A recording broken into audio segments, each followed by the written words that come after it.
Assalamualaikum warahmatullahi wabarakatuh.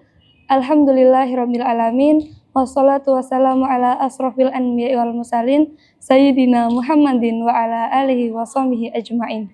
Amma ba'du. Sahabat-sahabat mayoris yang dirahmati Allah, pada kesempatan kali ini saya, Kansa Winulabianka, akan membacakan fasal tentang fardu-fardu dan kesunahan dalam berwudu. Bismillahirrahmanirrahim. Faslun, adapun ini ialah fasal furuzul wudu'i, dan adapun beberapa fardunya wudu. Sittatu asya'ah, ialah 6 beberapa perkara.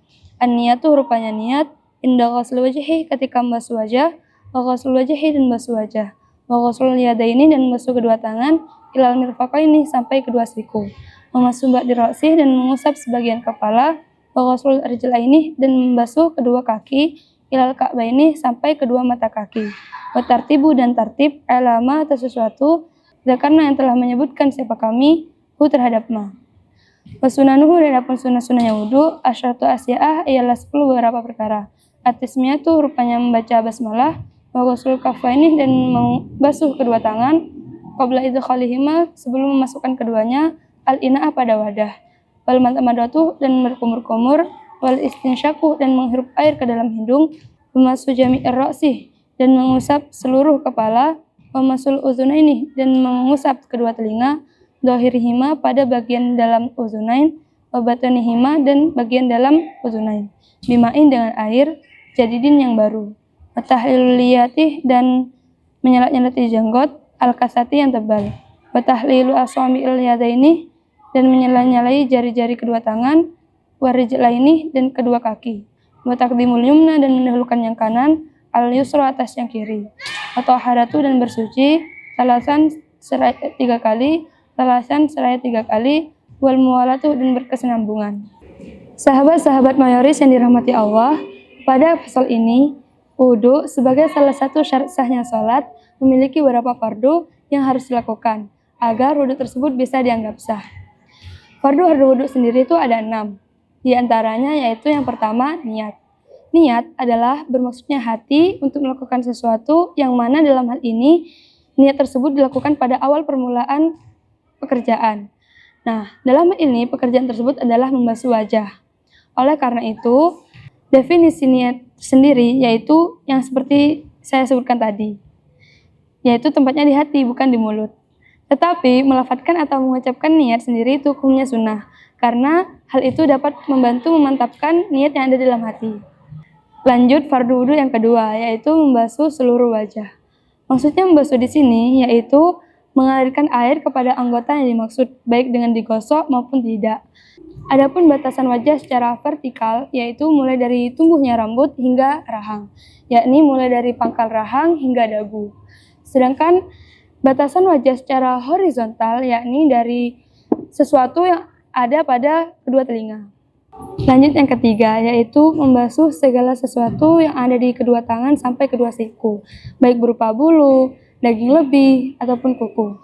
Oleh karena itu, hukumnya wajib bagi kita untuk membersihkan kotoran-kotoran yang ada pada bagian itu. Nah, lanjut fardu wudu yang keempat, yaitu mengusap sebagian kepala. Maksudnya mengusap di sini yaitu mengalirkan air kepada anggota kepala, baik air tersebut mengalir atau tidak, baik dengan tangan sendiri atau tidak, baik digosok-gosok atau tidak. Lanjut fardu wudu yang kelima, yaitu membasuh kedua kaki sampai kedua mata kaki. Sama halnya dengan membasuh kedua tangan, yakni membersihkan segala sesuatu yang ada pada kaki tersebut, baik berupa daging, bulu, kuku, atau semacamnya. Lanjut fardu wudu yang kelima, yaitu membasuh kedua kaki sampai kedua mata kaki. Sama halnya dengan membasuh kedua tangan. Nah, lanjut fardu wudu yang terakhir yaitu tertib atau berurutan. Ada beberapa catatan yang perlu dapat kita perhatikan terkait dalam melaksanakan wudu, yaitu segala sesuatu yang dapat menghalangkan masuknya air ke anggota tubuh itu wajib hukumnya dihilangkan, seperti cat, plaster, dan lain sebagainya. Begitupun segala sesuatu yang dapat merubah sifat air, itu hukumnya wajib dihilangkan, seperti busa, bedak, dan kotoran yang dapat menghalangkan masuknya air ke anggota wudu. Begitupun segala sesuatu yang dapat merubah sifat air, itu hukumnya wajib dihilangkan terlebih dahulu, seperti bedak, busa, dan kotoran yang dapat merubah sifat air. Lalu bagaimana hukum tinta dan henna yang ada pada bagian wudhu? Menurut Syekh Zainuddin Al-Malibari dalam kitab Fathul Mu'innya menjelaskan bahwa tinta dan henna tersebut dapat menghilangkan masuknya air ke anggota wudhu. Namun apabila tinta atau henna tersebut dihilangkan tetapi masih ada sisa atau asar dari tinta tersebut, maka hukumnya tidak apa-apa dan air tersebut bisa dianggap sah dan air tersebut dianggap bisa masuk pada anggota bagian wudhu. Pembahasan terakhir dalam pasal ini yaitu sunnah-sunnah wudhu. Dalam kitab takrib, sunnah-sunnah wudhu itu ada 10, yaitu yang pertama membaca basmalah pada awal permulaan, yang kedua membasuh kedua telapak tangan, yang ketiga berkumur-kumur, yang keempat menghirup air ke dalam hidung, yang kelima mengusap seluruh kepala, yang keenam mengusap kedua telinga, yang ketujuh yaitu menyela-nyelai jenggot. Bagi laki-laki yang tebal jenggotnya itu hukumnya sunnah. Tetapi kalau jenggotnya tipis itu hukumnya wajib. Yang kedelapan yaitu menyela-nyelai jari-jari tangan. Yang kesembilan mendahulukan yang kanan atas yang kiri. Yang 10 bersuci 3 kali 3 kali.